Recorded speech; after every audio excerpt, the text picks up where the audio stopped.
हे भरतवंशी, तुम्हारे ज्ञात होना चाहिए कि तुम्हें ज्ञात होना चाहिए कि मैं भी समस्त शरीर में ज्ञाता भी हूँ, शरीरों में ज्ञाता भी हूँ, और इस शरीर तथा इसके ज्ञाता के ज्ञाता को जान लेना ज्ञान कहलाता है।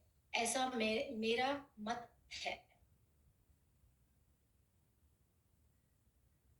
अब तुम मुझसे यह सब समय संक्षेप में सुनो कि कर्म क्षेत्र क्या है या किस प्रकार बना है, इसमें क्या परिवर्तन होते हैं या कहाँ से उत्पन्न होती है, इस कर्म क्षेत्र को जानने वाला कौन है और उसे क्या प्रभाव है।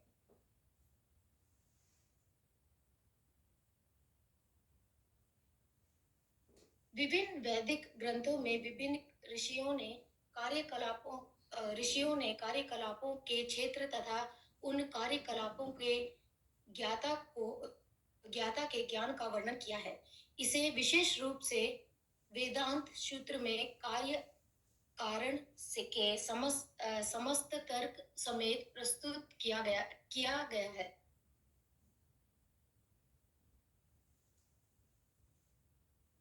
पंच महाभूत, अहंकार, बुद्धि, अव्यक्ता, दसों इंद्रियाएं तथा मन, पंच इंद्र इंद्रिय विषय, इच्छा, द्वेष, सुख, दुख, संघात, जीवन के लक्षण तथा धैर्य, इन सब को संक्षेप में कर्म का क्षेत्र तथा उनकी अंत क्रियाएं कहा जाता है।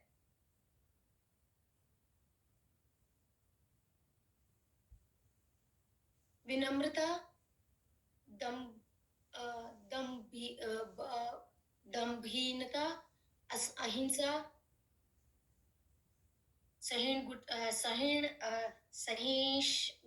सहिष्णुता, सरलता, प्रामाणिक गुरु के पास जाना,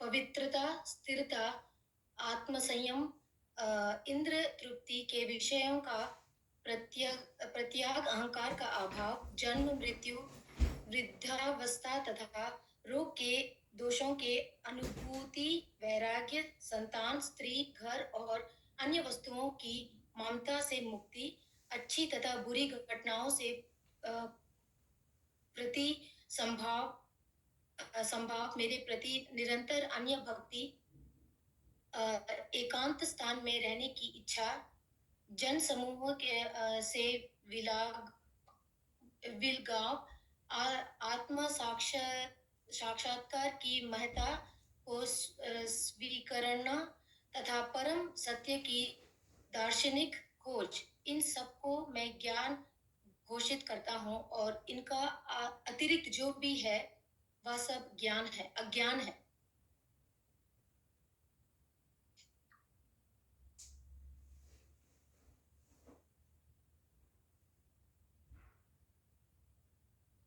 अब मैं तुम्हें ज्ञान के विषय में बतलाऊंगा, जिसे जानकर तुम नित्य ब्रह्मा का अवसरदान कर सकोगे। यह ब्रह्मा या आत्मा जो अनादिन है और मेरे अधीन है, इस भौतिक जगत के कार्यकरण से परे स्थित है। उसके हाथ, पांव, आंखें, सिर तथा मुंह तथा उनके कान सर्वत्र है। इस प्रकार परमात्मा सभी वस्तुओं में व्याप्त होकर अवस्थित है। परमात्मा समस्त इंद्रियों को के मूल स्तोत्र है, फिर भी इंद्रियों से रहित है। वे समस्त जीवों में पालन करता होकर भी अनासक्त है। वे प्रकृति के गुणों के परे हैं, फिर भी वे भौतिक प्रकृति के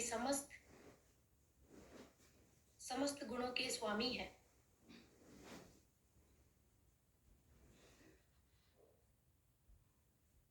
परम सत्य जड़ तथा जगन्म समस्त जीवों के बाहर तथा भीतर स्थित है। सूक्ष्म होने के कारण भी भौतिक इंद्रियों के द्वारा जानने या देखने से परे हैं। यद्यपि वे अत्यंत दुख रहते हैं, किंतु हम सबों के निकट भी सबों के निकट भी लॉस्ट इट निकट भी हैं।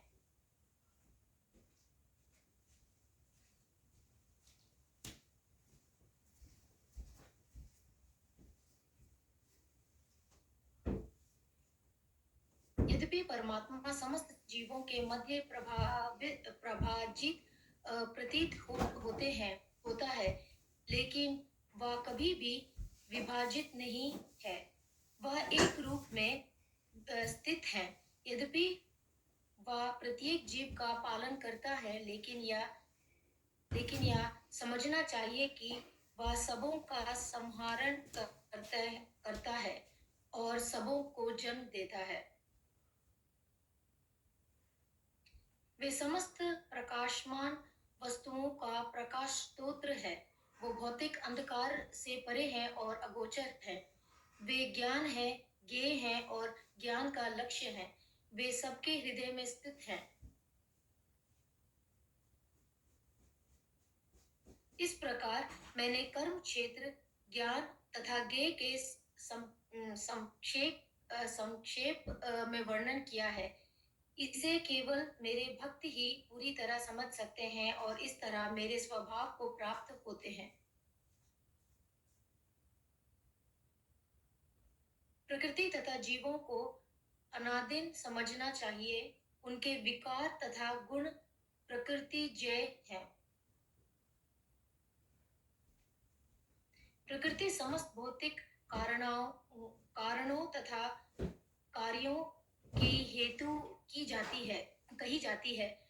वह जीव इस संसार में विविध सुख दुख के भोग का कारण कहा जाता है। इस प्रकार जीव प्रकृति के तीनों गुणों का भोग करता हुआ प्रकृति में ही जीवन बिताता है। यह उस प्रकृति के साथ उनकी संगति के कारण है। इस तरह उसे उत्तम तथा अधीन योनियां मिलती रहती हैं। तो भी इस शरीर में एक दिव्य भोक्ता है जो ईश्वर है, परम स्वामी है और साक्षी तथा अनुमित देने वाले के रूप में विद्यमान है और जो परमात्मा कहलाता है। जो व्यक्ति प्रकृति, जीव तथा प्रकृति के गुणों की अंतः क्रिया के संबंधित इस विचारधारा को समझ लेता है, उसे मुक्ति की प्राप्ति सुनिश्चित है। उनकी वर्तमान स्थिति चाहे जैसी हो या यहाँ पर उसका पुनर्जन्म नहीं होगा। कुछ लोग परमात्मा को ध्यान के द्वारा अपने भीतर देखते हैं, तो दूसरे लोग ज्ञान के अनुशीलन द्वारा और कुछ ऐसे हैं जो निष्काम कर्म योग द्वारा देखते हैं। ऐसे भी लोग हैं जो यद्यपि आध्यात्मिक ज्ञान के अवगत नहीं होते, पर अन्यों से परम पुरुष के विषय में सुनकर उनकी पूजा करने लगते हैं। यह लोग भी प्रामाणिक पुरुषों के से श्रवण करने की मनोवृत्ति होने के कारण जन्म तथा मृत्यु पथ को पार कर जाते हैं। हे भरतवंशियों में श्रेष्ठ, यह जान लो कि चर तथा अचर जो भी तुम्हें अस्तित्व में दिख रहा है, वह कर्म क्षेत्र तथा क्षेत्र का ज्ञाता का संयोग मात्र है। जो परमात्मा को समस्त शरीरों में आत्मा के साथ देखता है और वह जो यह समझता है कि इस निश्वर शरीर के भीतर ना तो आत्मा ना ही परमात्मा कभी भी विनष्ट होता है, वही वास्तव में देखता है। जो व्यक्ति परमात्मा के को सर्वत्र तथा प्रत्येक जीवन के समान रूप में वर्तमान देखता है, वह अपने मन के द्वार अपने आप को भ्रष्ट नहीं करता। इस प्रकार वह दिव्य गणतव्य को प्राप्त करता है। जो यह देखता है कि सारे कार्य शरीर द्वारा संपन्न किए जाते हैं, जिनकी उत्पत्ति प्रकृति से हुई है, और जो देखता है कि आत्मा कुछ भी नहीं करता, वही यथार्थ में देखता है। जो विवेकवान व्यक्ति विभिन्न भौतिक शरीरों का कारण विभिन्न स्वरूपों को देखना बंद कर देता है और यह देखता है कि किस प्रकार जीव सर्वत्र फैले हुए हैं, और वह ब्रह्म बोध को प्राप्त होता है। शाश्वत दृष्टि संपन्न लोग यह देख सकते हैं कि अविनाशी आत्मा दिव्य, शाश्वत तथा गुणों अतीत है। हे अर्जुन, भौतिक शरीर के साथ संपर्क होते हुए भी आत्मा ना तो कुछ करता है और ना लुप्त होता है। यद्यपि आकाश सर्वव्यापी है, किंतु अपनी सूक्ष्म प्रकृति के कारण किसी वस्तु में लिप्त नहीं होता। इसी तरह ब्रह्म दृष्टि में स्थित आत्मा शरीर में स्थित रहते हुए भी शरीर को लिप्त नहीं होता। हे भरतपुत्र, जिस प्रकार सूर्य अकेले इस सारे ब्रह्मांड को प्रकाशित करता है, उसी प्रकार शरीर के भीतर स्थित एक आत्मा सारे शरीर को चेतना से प्रकाशित करता है। जो लोग ज्ञान की चुक्षाओं से शरीर तथा शरीर के ज्ञाता के अंतर को देखते हैं, वह भव बंधन से मुक्त की विधि को भी जानते हैं। उन्हें परम लक्ष्य प्राप्त होता है।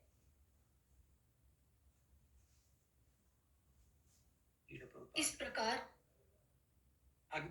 श्रीमद् भागवतम के 13वें अध्याय प्रकृति, पुरुष तथा चेतना का भक्ति वेदांत तात्पर्य पूर्ण हुआ। प्रभुपाद की जय। हरे कृष्णा। अध्याय 14 प्रकृति के 3 गुण।